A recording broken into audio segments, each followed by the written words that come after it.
señor presidente da Fundación Ramón Otero Carballo,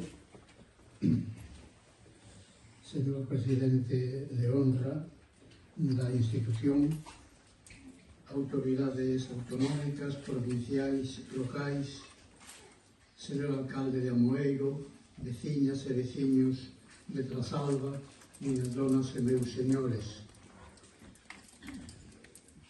Teñen vostedes, algúns de vostedes no seu poder, outros poderán telo, quizáis dentro dunha hora ou cousa así, un libro sobre a editorial Galaxia, que a propia editorial coordinou no último mes ou nos últimos 2 meses, no que colaboran pois persoas que saben moito da historia e das inquedanzas que Galaxia tivo ao longo destes 75 anos.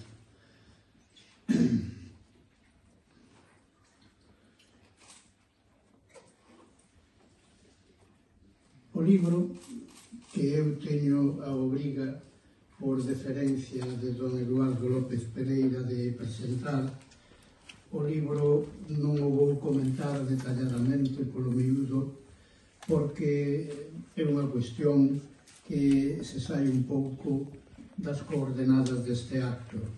De todos os xeitos, direi que é un libro, en primeiro lugar, excelente, e que vai ser moi difícil en moito tempo atopar un libro para quen queira coñecer a historia da editorial Galaxia, das características do libro que hoxe presentamos.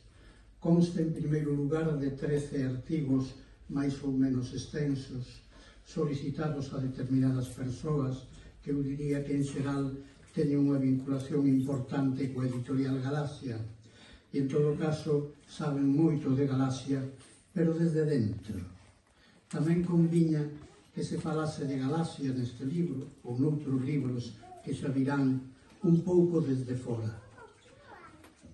De todos os xeitos, os nomes de Eduardo López Pereira, de Ramón Villares, de Enrique Monteagudo, de José Manuel Soutullo, de Antón Vidal Andión, de Patricia Arias Chachero, etc., son nomes, como acaban de sospeitar, moi vencellados á editorial Galaxia e que saben polo miúdo as interioridades dunha editorial e as vicisitudes dunha fábrica de libros, aparentemente só fábrica de libros, que naceu nun momento tan difícil como era o ano 1950.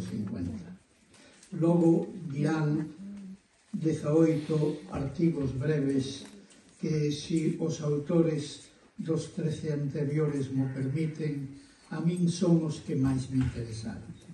Porque eu, a priori, máis ou menos sabía, non é ningún mérito meu, é o mérito dos meus, é dicir, é a consecuencia dos meus anos, máis ou menos o que iban dicir, porque aínda un capítulo magistral, como é o que acabamos de oír, que é da autoría de Víctor Fernández Freixanes, temos oído palabras moi parecidas a él mesmo e temos lido palabras moi semellantes a él mesmo noutros traballos. Pero foron convocados para que contestasen na segunda parte do libro 18 voces que eu teño que confesar na miña casi infinita ignorancia que moitas desas voces eran descoñecidas.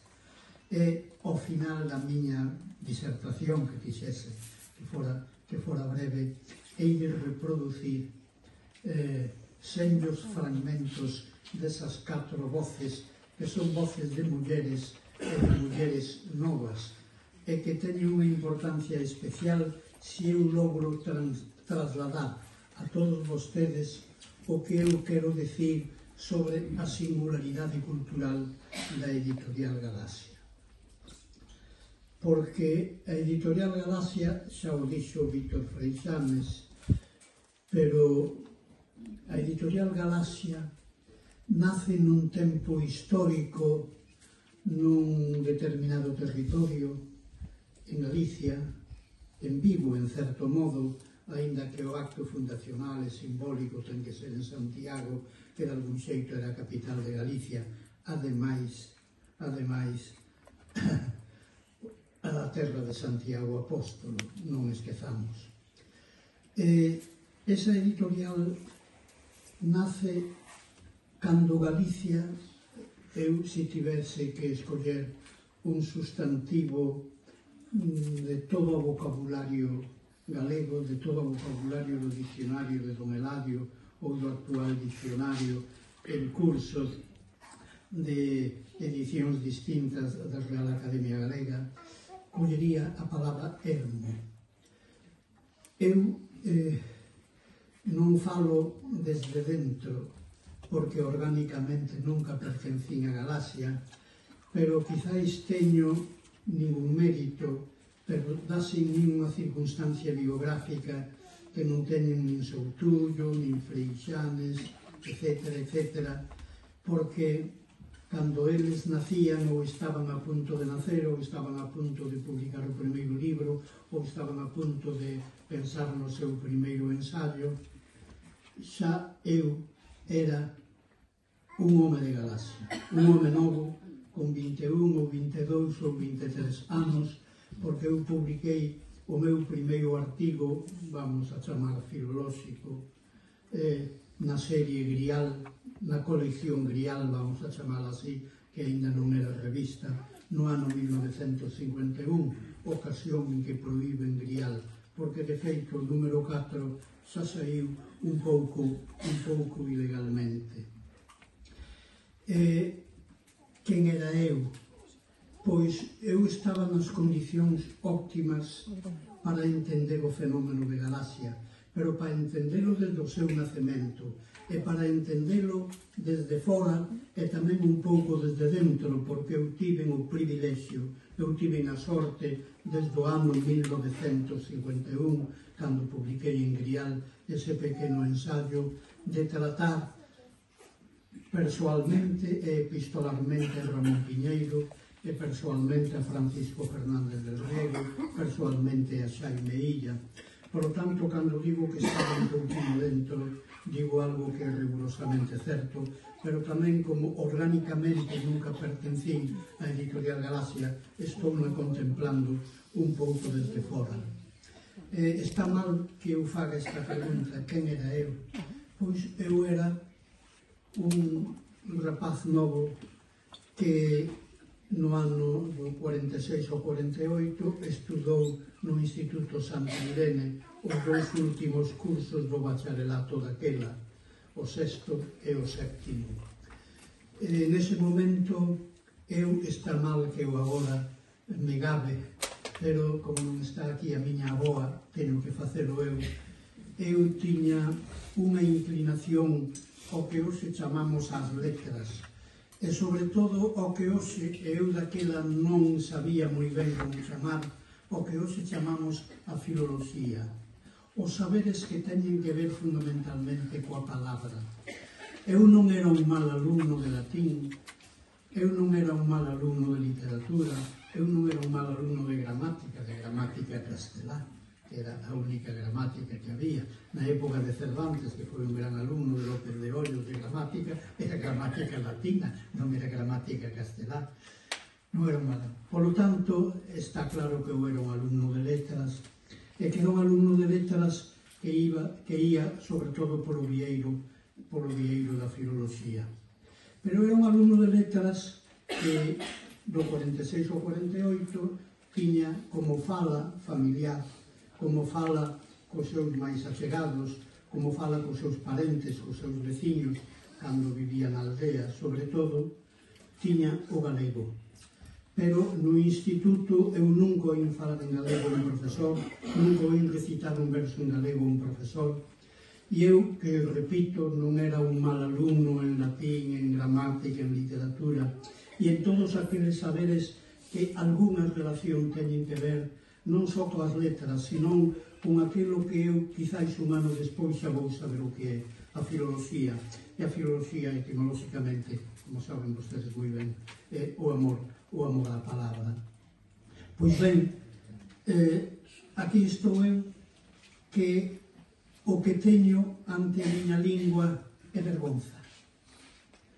Eu considero, cando chego da aldea a Ribadavia e vou bailar o club náutico, eu non me atrevo a sacar a bailar a unha rapaza do meu tempo, que é filla dun médico, dun abogado, dun veterinario ou dun humilde oficinista. É imposible sacala a bailar no ano 46, 47, 48 en galego. Hai que sacala a bailar en castelán. Todos nós, porque todo o mundo se apellidaba Alonso Montero daquela, todo o mundo se apellidaba Alonso Montero.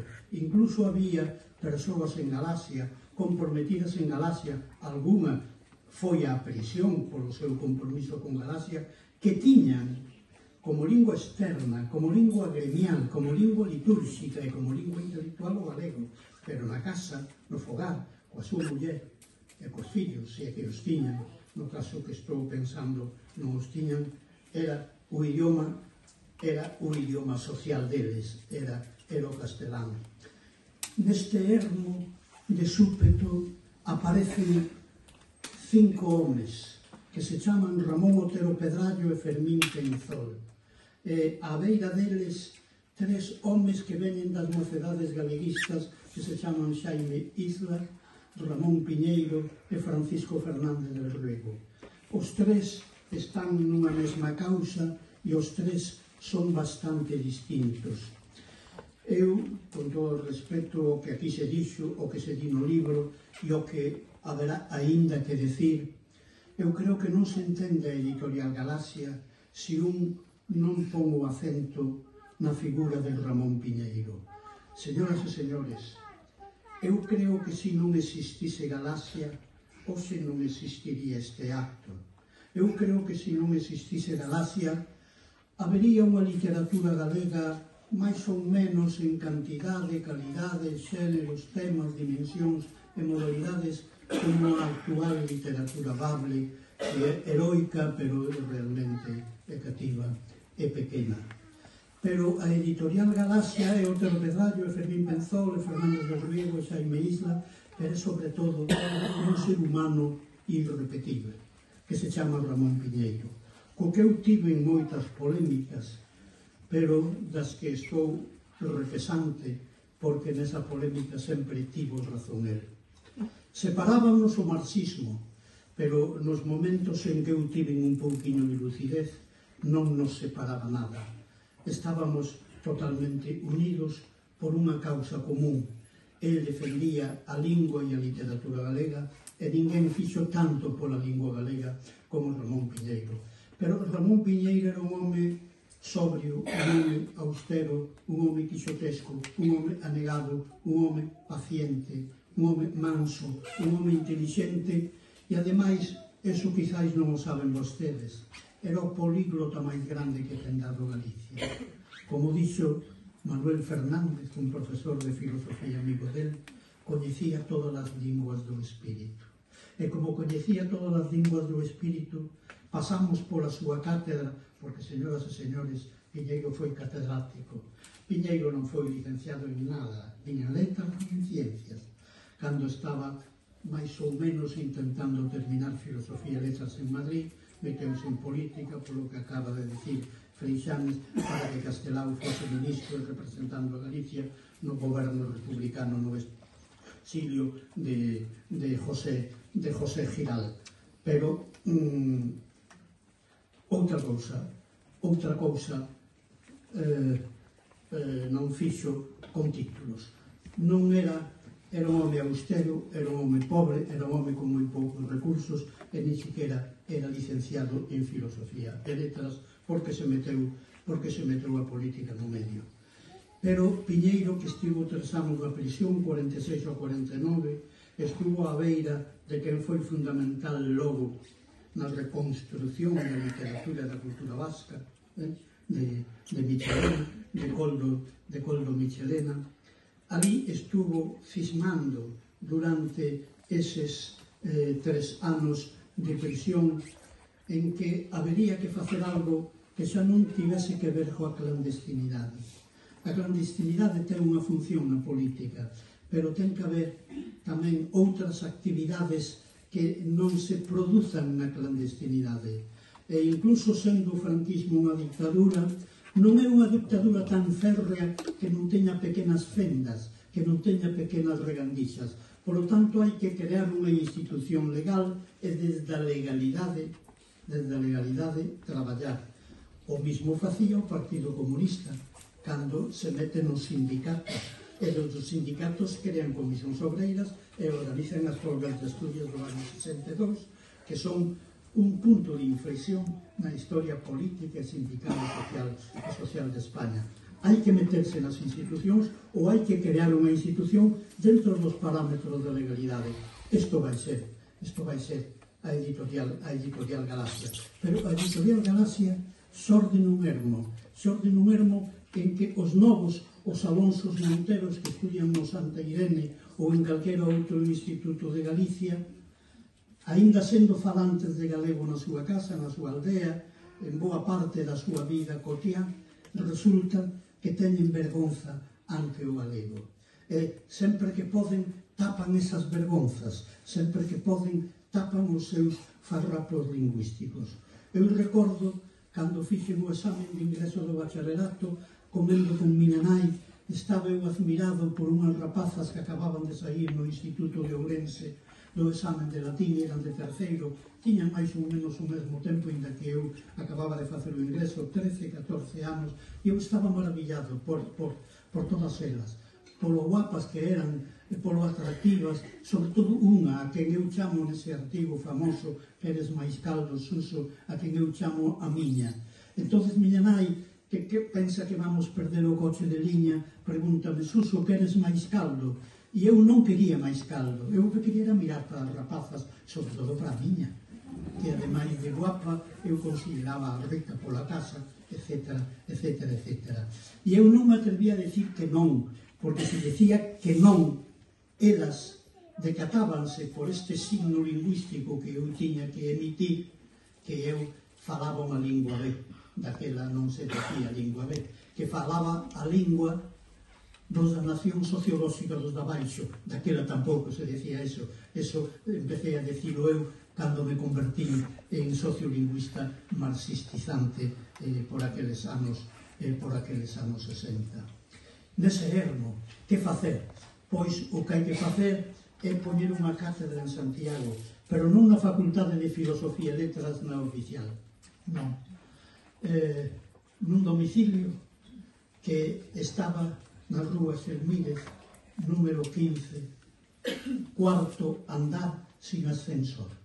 Por ali pasaron algo así desde o ano 51-52 ao ano 60, porque estamos falando da etapa máis ou menos primitiva de Galaxia, pois 25 ou 30 persoas que van desde Milán Torreira e Isidoro Millán González Pardo, Alonso Montero, vou por idade, Antonio Concheiro Camaño, López Nogueira, Méndez Ferrín, Ramón Lorenzo, etc. Pasan os que logo van ser escritores, filólogos, políticos, etc. tamén. E pasan por aquela cátedra, que é unha cátedra socrática, que é unha cátedra gratuita, que é unha cátedra non oficial, que é unha cátedra envidiada polos catedráticos oficiais da Facultade de Filosofía ou da Facultade de Dereito.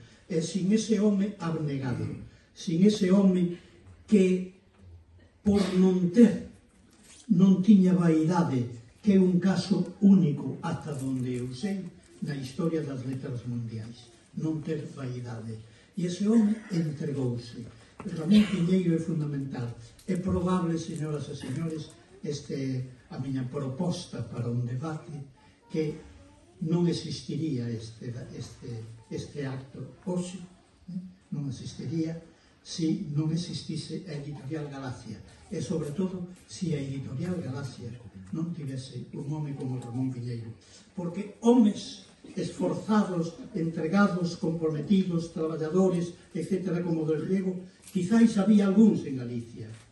Homes tamén entregados desde outro tipo de espiritualidade, a religiosa, a católica, como Xaime Isla, quizáis había algúns en Galicia, pero non creo que houvese nin en Galicia, sospeito que no mundo, un home como Ramón Piñeiro. Ramón Piñeiro é así. E nós estamos aquí por Ramón Piñeiro. Agora fálase do piñeirismo, fálase nun sentido máis ou menos desdeñoso. E falan do piñeirismo persoas que desde o ano 64, como a xente do UPG, están no marxismo, e falábase do piñeirismo xente que tiña que ver cun profesor de Lugo que chegou a Lugo no ano 60 e que tamén estaba no marxismo, un marxismo distinto. Falaba, pero resulta que se non houvese piñeirismo, se non houvese Editorial Galacia, se o proxecto cultural da Editorial Galacia non fose deseñado por persoas como Ramón Piñeiro, Del Riego e Xaime Isla, pois resulta que non habería un proxecto para Galicia que mobilizase a eses 25 ou 30 rapaces novos, que de Isidoro Millán, etc., a López Nogueira, que era médico, por outra parte, non pasasen pola mesa camilla, pola cátedra socrática gratuita e abnegada de Ramón Piñeiro. Está aínda por escribir este libro sobre Ramón Piñeiro. Eu publiquei un no ano 9, creo que foi no ano 9, pero, bueno, pagaba a pena volver sobre unha figura como ele. Eu, ao final, fui estudiar a Madrid Filoloxía, estaba condenado a iso. Estaba condenado a iso tamén porque tive a sorte de ter un profesor que se chamaba don Bernardino Graña, Graña Refojos, non Graña Villar, era o pai de Bernardino Graña Villar, que acaba de morrer en Constitución, señor presidente do Parlamento, mas eu estivemos ali para decir unhas palabras sobre ele. Eu coñecía a Divina Comedia, eu coñecía a Odisea, ou coñecía a obra fundamental de Alejandro Manzoni por os libros que me deixaba ou que me regalaba don Bernardino Graña. Por lo tanto, eu vou estudiar Filoloxía a Madrid e teño a sorte de que un sobriño de don Xosé Ramón Fernández Oxea, alias Ben Xosé, inspector de ensino primario, despois de ser represaliado daquela na provincia de Toledo, pero residente en Madrid, eu a través do sobriño, colega meu na Facultade de Letras, o 20 de outubro de 1948, fun á casa de Ben Xosé. E ali aconteceume o que eu non sospeitaba, porque eu, que era ese alumno tan aplicado en latín, en gramática, en literatura, eu nunca vira un libro de Castelao, eu nunca vira un libro de Otero Pedrallo, eu nunca vira un libro de Vicente Risco, e eu era visitante impecune, casi sempre, das librerías, e desde logo visitante da única biblioteca pública que había en Vigo, na Alameda, que se chamaba Jaime Solá. Eu nunca vira un libro de libros, eu non sabía que existía Castelao, e eu non sabía que existía Otero Pedrallo, e a miña casa de Ventosela, patria de miña nai, está de Trasalba a Ventosela, hai a carreiriña dun can, que como medíamos as distancias a xente da aldea daquela cando ainda non chegara o sistema métrico decimal. De Trasalba a Ventosela hai a carreiriña dun can. Pois ben, eu na casa de Menchosei vexo libros de Castelao, de Otero Pedrallo, de Osada Diegues, de Vicente Risco, de Cuevillas, e vexo sobre todo porque el ten encadernados todos os fascículos, os tomos da revista Nós. E estou unha mañana inteira, ou casi unha mañana, folleando, e asombranme moitas cousas, que haxa en galego artigos sobre arte, artigos sobre política, artigos sobre ciencia, artigos sobre literatura, e aínda me asombra máis que haxa publicidade en galego.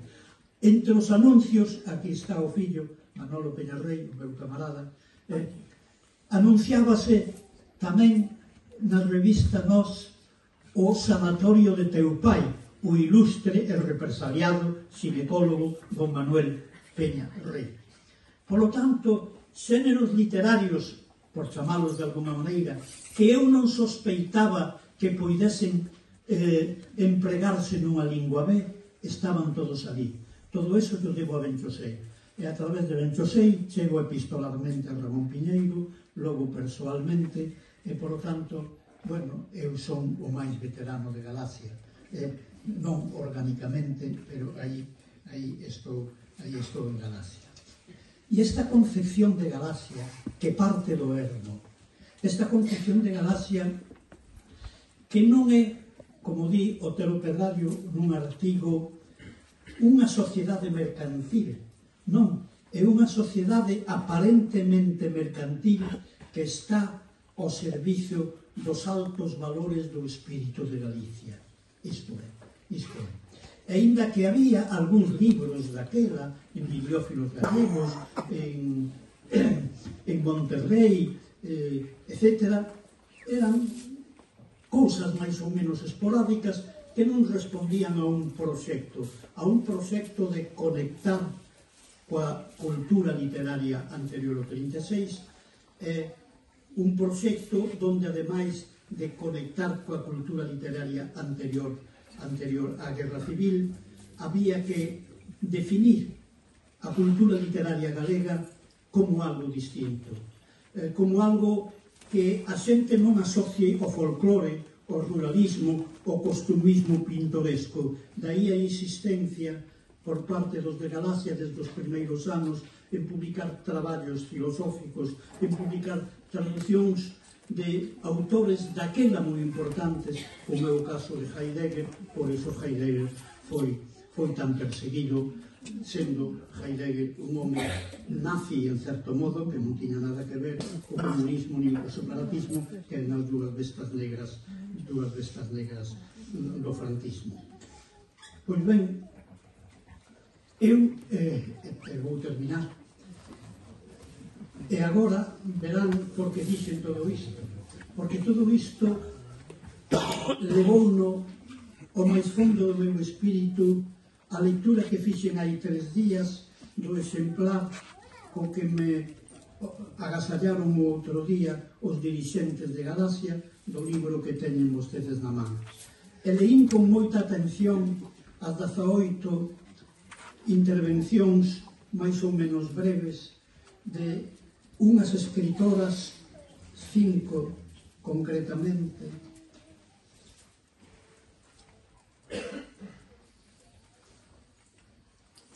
que realmente quedei non só sorprendido, sino agradecido. E non agradecido polo feito de que unhas mulleres que non teñen, que teñen menos de 60 anos, unha ten 40, polo tanto, chegaron a Galaxia onte a noite, ou antonte. Chegaron a Galaxia, pero cando falan de Galaxia, falan da primeira Galaxia, daquel proxecto anegado, daquel proxecto heroico, pero daquel proxecto amplo, daquel proxecto plural, daquel proxecto europeo, daquel proxecto non folclórico, non costumista. Sorprendeume, pero agradoume. E agradoume non porque me dean a razón a min de que ese proxecto é unha das proezas intelectuais non máis importantes de Galicia. Eu creo que é tan importante como o Rexurdimento, desde logo máis importante que as Irmandades da Fala. Pero levantar da súa postración un idioma como o galego nos anos 50 como fixo Galaxia, non creo que haxa unha experiencia igual en ningún territorio de Europa e quizás en ningún territorio do mundo. A proeza de Galaxia é unha proeza singular na historia da cultura mundial. Pois, con palabras distintas, estas 4 mulleres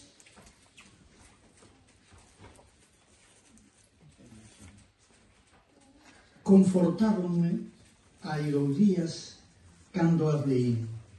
Mercedes Corbillón, que naceu no ano 69, di: non seríamos os mesmos en Galaxia, valor inmaterial que pertence e obriga a todos. Non está falando de que teñan editado cousas importantes, non. Eso son fábricas de libros. Aquí non se fala dunha fábrica de libros. E, desde logo, Mercedes Corbillón, que non teño o gusto de coñecer, realmente non tivo trato coa xente aquela, nin coñeceu as primeiras edicións da década dos 50 ou da década dos 60.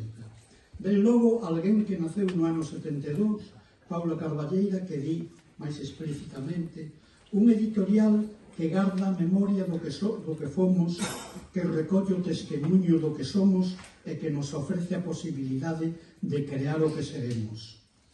É alguén que naceu no ano 73 no País Vasco e que confesa que a súa lingua materna non é o galego, di Galaxia, un pai e unha nai que se ocuparon de transmitir o que nos define. E por último, alguén que naceu no 85 e por tanto ten 40 anos ou está a punto de cumprilos, Lara do Pazo Ruibal, di: Galaxia é algo máis que unha editorial, é o arquivo de boa parte da nosa memoria literaria. Un espello onde mirar quen fomos, quen somos e quen queremos ser. Pois ben, e agora, e si que termino, quero facer unha lembranza a un momento, o momento inicial do discurso que acabamos de oír na voz do seu autor, de Vítor Freixanes. Vítor Freixanes, no ano 67, adquire o seu primeiro libro en galego, que se dá a circunstancia de que é un libro da editorial Galaxia. Ten, se non me trabuco, señor Freixanes, ten 16 anos. Le o título, supoño que le os créditos e logo atópase coa dedicatoria. E a dedicatoria, que nós acabamos de oír, di a don Ramón Otero Pedrallo e a Ramón Piñeiro, mestres. Pois ben, é probable que Ferrín, como algúns outros, non se consideren hoxe discípulos daqueles mestres, sobre todo de Ramón Piñeiro. Pero sin aqueles mestres non habería estes discípulos, nin siquiera os discípulos que hoxe están en controversia coa editorial Galaxia da primeira década ou das primeiras décadas. Percival e outras historias. Pois ben, este señor que se chama Vítor Fernández Freixanes adquiriu ese libro. Aí entroulle ese verme vicioso que queda incorporado á cerna do noso espírito. El vai ser sempre un lector, vai ser sempre un lector de galego, vai ser sempre, a partir de algún tempo, un home comprometido coa literatura galega. Porque a editorial Galaxia, xa no ano 67, levaba e leva o lume da causa de todo e de todos.